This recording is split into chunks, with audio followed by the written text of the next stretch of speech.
Jadi 24 jam kemudian lah bisa dibilang seperti itu, karena dari pagi ke pagi lagi. Jadi nunggu 24 jam teman-teman. Dan di sini entry saya itu berhasil dapat pucuk lagi. Wow, mantep ini.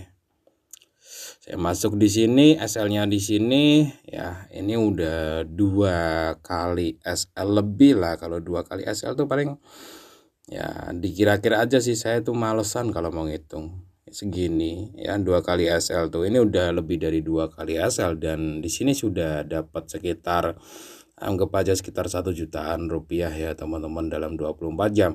Oke teman-teman, jadi ini adalah teknik trading yang simple banget. Tapi teman-teman khususnya yang pemula harus paham betul ya. Yang pertama teman-teman. Oke, untuk teman-teman semuanya yang trading forex, jangan lupa sama broker XM. Dan kebetulan sampai dengan 31 Mei 2023 ini ada promo My Trade My Adventure. Intinya sih trading aja di broker XM, nanti lotnya itu akan diundi teman-teman.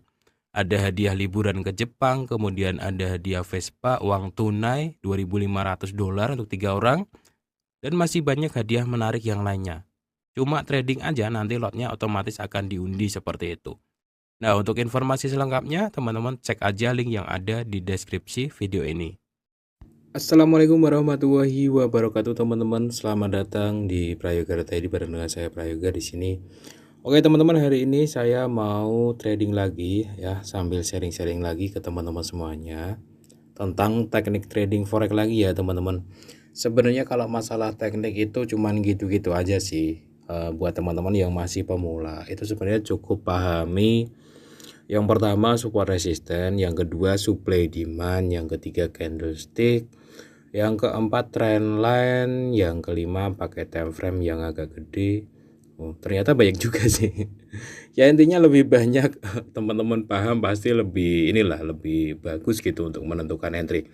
Tapi selain teknik ya teman-teman harus ingat kalau trading itu yang penting lotnya standar, tradingnya jangan serakah, itu yang paling penting sih teman-teman. Jadi kalau tekniknya pakai teknik apapun tanpa lot yang standar, kemudian serakah, tanpa pengaturan waktu yang bagus, itu percuma teman-teman ya. Oke, hari ini adalah hari Senin pagi ya, tanggalnya bein aja. Intinya Senin pagi-pagi gitu, jam hampir setengah 7. Ini saya melihat tren ini sebelumnya kita baca dulu ya teman-teman kalau mau entry itu. Sebelumnya di minggu kemarin tren itu jatuh ya. Jatuh lumayan dalam, dan ketika tren itu jatuh atau turun, dia biasanya akan menuju ke daerah support ya. Kalau tren lagi naik itu artinya yang harus kita perhatikan adalah dia sudah sampai belum di resisten. Tapi kalau trennya turun, berarti yang kita perhatikan adalah apakah dia sudah sampai di area support. Kemudian saya pakai time frame H4 karena di H4 ini biasanya support dan resistennya itu lumayan bagus. Nah, kemudian itu yang pertama ya, kita harus tahu dulu sebenarnya market tuh arahnya dari mana gitu. Ini yang poin pertama. Yang kedua, kita cek apakah dia benar-benar sudah sampai di support atau resisten. Nah, di sini ternyata itu sudah sampai di area support yang lama atau area demand yang lama. Oke, ini ya teman-teman, support ini naik, dan di sini kalau kita zoom ya teman-teman, di sini sebenarnya sudah nyentuh area tersebut dan ini sudah ada mulai orang-orang pembelian. Nah, ini nih sinyal buy itu seperti ini. Jadi ketika sudah nyampe support pun kalau belum ada orang-orang yang duluan beli ya jangan beli teman-teman. Karena itu bahaya. Misalkan lagi merah-merah kayak gini, udah sampai support tuh. Tapi masih merah gitu kondisinya, artinya belum ada dominan mulai beli. Jangan masuk dulu teman-teman ya. Itu bahaya karena support itu enggak selamanya jadi support. Bahkan seringnya dia di break ke bawah gitu ya. Baru nanti naik. Oke, di sini ada orang-orang yang sudah mulai beli di time frame 4, kelihatan dari ininya udah hijau ya, makanya di sini masuk juga di area support dan di area demand sudah ada orang-orang yang mulai beli. Itu pertimbangan pertama teman-teman dari candlestick H4. Jadi saya di sini mau beli. Oke. Sesimpel itukah? Ya. Kemudian yang kedua teman-teman cek dari D1. D1 juga udah ada orang-orang yang mulai beli, dan D1 ini kelihatannya di bawahnya udah bentuk sumbu sih. Jadi mudah-mudahan kita dapatlah sekitar segini, atau syukur-syukur ini adalah pullbacknya ke atas sih. Tapi saya mau ngambil dikit aja teman-teman hari ini. Oke ya, jadi support resistennya posisinya lumayan cakep ini untuk ambil buy. Saya bilang lumayan cakep, nanti kena stop loss ya. Ya udah gitu, kalau kena stop loss nggak usah pusing. Nah di sini 124299 saya taruh SL di bawahnya teman-teman. 124299 bener. Nah disitulah kurang lebih teman-teman SL-nya. Jadi kalau memang support-support yang lama dan area demand yang lama ini sudah di break, ya udahlah, saya anggap di sini itu sudah nggak guna lagi gitu. Nanti mungkin ambil buy di bawahnya lagi. Karena kalau sudah drop lumayan itu saya nggak nyari peluang sell teman-teman. Jadi kalau sudah drop itu saya nyari peluang buy. Ini kalau kena SL sekali ya saya nggak open sell nggak, tapi buy di bawahnya lagi gitu. Ya, jadi kalau memang habis drop kita nyari koreksiannya naik. Beda ceritanya kalau habis pump tinggi, naik tinggi, berarti kita nyari penurunannya gitu. Kalau saya trading lebih ke counter mungkin ya, orang-orang sebagian nyebut orang-orang sebagian nyebut hal seperti ini tuh counter, melawan tren. Tapi kalau saya enggak, saya justru menyebut hal yang saya lakukan ini follow trend. Karena follow trend menurut saya itu adalah mencoba kita masuk di awal mula terbentuknya tren gitu. Jadi bukan, ya seperti itulah menurut saya follow trend. Dan trading itu bebas teman-teman, kalian mau pakai istilah kalian sendiri juga terserah gitu. Karena kalau kalian trading harus sama dengan orang lain, harus sama dengan istilahnya orang lain, susah kalian belajarnya. Mendingan trading tuh freestyle gitu, bebas dengan cara kalian sendiri gitu. Mungkin video-video yang kalian lihat di tempat saya, tempat lain itu cuman buat, oh ya orang itu tuh seperti itu gitu, oh saya harus gimana gitu, saya harus nemuin cara saya sendiri gitu. Dan untuk istilah-istilah itu nggak usah dipusingin teman-teman ya, seperti itu. Oke, nanti ada beberapa hal, oh ya, cek juga pakai indikator kalau mungkin teman-teman bisa beberapa indikator ya. Ini sih udah masuk di low sih teman-teman, H4 masuk di low untuk Bollingernya ya. Kemudian di D1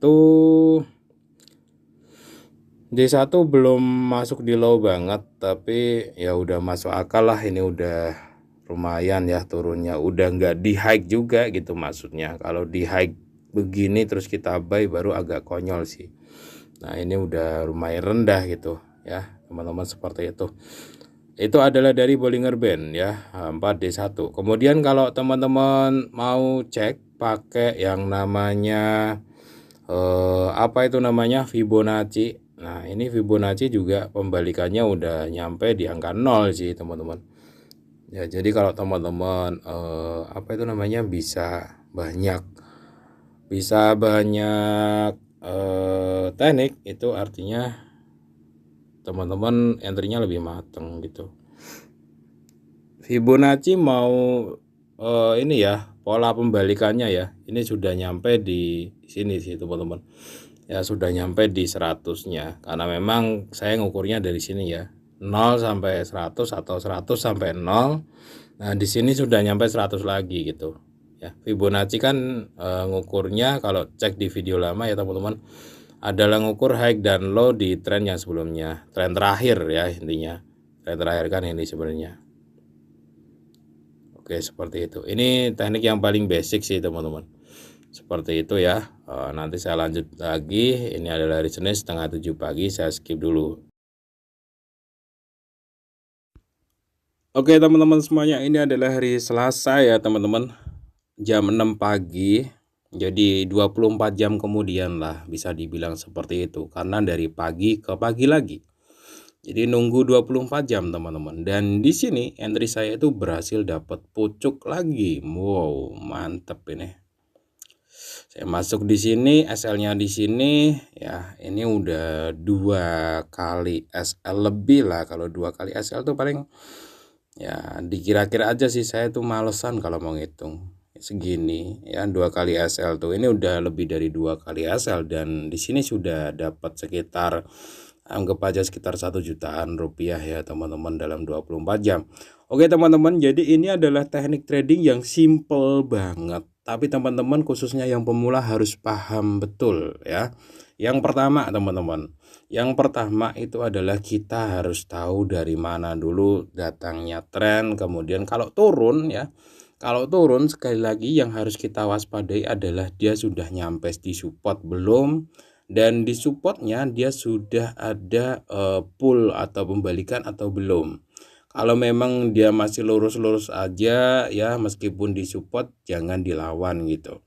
Kalau saya ya teman-teman, kalau saya itu selalu mencoba masuk di awal mula tren ya. Awal mula kenaikan atau awal mula penurunan, itu adalah PR saya teman-teman. Dari dulu itu saya pikirannya tuh gimana caranya awal mula naik, awal mula turun, itu saya dapat di situ. Makanya di apa itu namanya, di playlist teknik trading forex itu kebanyakan entry saya agak pucuk-pucuk ya, entah itu pucuk atas, entah itu pucuk bawah. Ya semuanya itu harus latihan teman-teman, karena gini, kalau teman-teman cuma lihat cara trading orang tapi nggak eksperimen sendiri, percuma. Beneran, karena trading itu kelihatannya sama tekniknya, beda orang yang ngelakuin hasilnya bisa beda. Beneran. Jadi memang harus teman-teman eksperimen. Oke, yang pertama tadi apa? Tahu dari mana arah tren. Kalau turun, apakah sudah sampai support atau belum? Kalau sudah, di sini sudah dikonfirmasi atau belum gitu. Nah, kebetulan yang kedua ya, itu di atas area support-support yang lama. Ini tuh mantul kemarin ya, bentuk satu candlestick hijau. Makanya saya di sini berani uji coba ya, buy, kemudian saya kasih SL-nya di bawah. Bang, apakah itu sudah pasti naik? Enggak, bro. Jadi kalau teman-teman sudah buy di sini, bisa aja langsung turun kena SL-nya, enggak apa-apa gitu. Kalaupun turun kena SL ya, misalkan kemarin turun kena SL ya, saya bakalan nyari yang di bawah-bawah sini untuk buy lagi. Karena memang habis drop gitu. Karena tujuan saya saat trading itu adalah membentuk ataupun masuk ataupun berada di posisi ujung gitu. Ya. Bang, kalau si abang buy di sini terus kena SL lagi, ya biarin gitu, nyari lagi yang bagian bawah sini untuk buy gitu. Kalau memang habis turun, saya biasanya nyari untuk buy. Beda cerita kalau hari ini dia naik tinggi ya, saya uji coba mungkin di sini kena SL, biarin, nanti nyari lagi di atasnya sampai dapat yang kayak gini teman-teman ya. Ini kalau di H1 udah lumayan sih. Ya uji coba kayak gitu aja trading tuh. Kemudian yang kedua teman-teman, yang kedua atau yang ketiga ya, di sini tuh sinyal buy lumayan bagus. Ini pola pembalikan sih. Jadi setelah drop, retrace, drop ya, ini udah 2 kali, jadi udah lumayan mantep. Nah di sini tuh ada sejenis engulfing, tapi namanya tuh saya agak lupa ya. Intinya gini aja. Ada 2 pentol di bawah, ini agak sejajar, agak turun ke bawah dikit. Kalau nggak salah tuh apa ya yang agak geser ke bawah dikit tuh. Soal nama-nama tuh emang nggak susah. Tapi sebelahnya ini dikonfirmasi naik. Ini juga sinyal buy teman-teman di sini itu. Jadi kalaupun teman-teman ragu, kalian tunggu dulu ya, drop kayak gitu. Misalkan baru muncul satu, kok kalian ragu, tunggu candlestick sebelahnya dibuka hijau. Nah, itu juga sinyal buy. Kalau kemarin saya uji coba masuk duluan ya. Nah, di sini juga ada sejenis hammer sebenarnya ya. Setelah drop sini ada hammer, sebelahnya dibuka naik. Ini juga sinyal buy. Ya, teman-teman ya. Oke, seperti itu aja. Kemudian kalau kemarin kan saya cek juga pakai indikator, kemudian pakai Fibonacci ya. Fibonacci itu udah nyampe di level 0 lagi atau nyampe level 100 lagi kalau kalian bolak-balik ya. Nah, makanya saya beraniin buy. Kemudian pakai Bollinger Band ya. Kalau kalian cek ini juga sudah masuk di low-nya. Jadi pertimbangan untuk buy itu harus banyak hal yang mendukung untuk buy gitu. Kalaupun sell juga sama. Kemudian saya sekarang mau close teman-teman. Sebenarnya ini ada sinyal buy lagi. Ini ada engulfing di apa itu namanya, di D1 ya. Turun engulfing, sebelahnya buka naik. Nah, kalau teman-teman nanti suatu saat menemukan candlestick seperti ini sebenarnya juga sinyal buy. Bisa di buy di sini, SL-nya di sini tapi kejauhan, mungkin SL-nya agak setengah aja gitu. Ini juga sinyal buy sebenarnya, cuman rule atau aturan trading saya yang salah satu yang cukup penting adalah ketika sudah dapat lumayan saya harus sudahin, itu yang cukup penting. Makanya saya di sini memutuskan untuk take profit aja gitu teman-teman ya. Oke ya teman-teman, seperti itulah apa itu namanya teknik trading ya saya share pada kesempatan kali ini untuk teman-teman. Kalau teman-teman ada pertanyaan, tanyakan aja di kolom komentar ya. Assalamualaikum warahmatullahi wabarakatuh.